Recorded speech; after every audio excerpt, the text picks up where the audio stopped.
Hi guys, it's Justin Costello from Marinemax, Pompano Beach.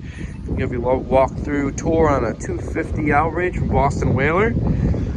Fold-out bench seat in the stern of the cockpit.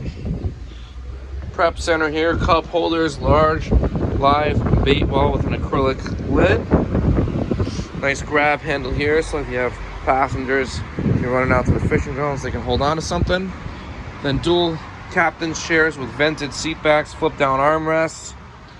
A really nicely equipped boat, 12-inch Raymarine Axiom screen, Raymarine VHF radio, trim tabs. I love how this is like a pilot house style. It's all enclosed, vent hatch that opens to scoop air in.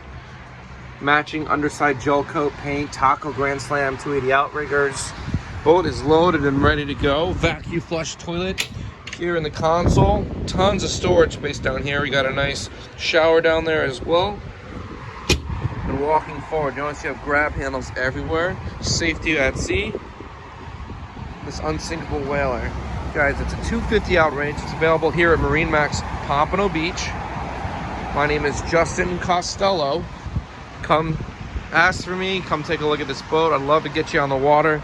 954-633-2070.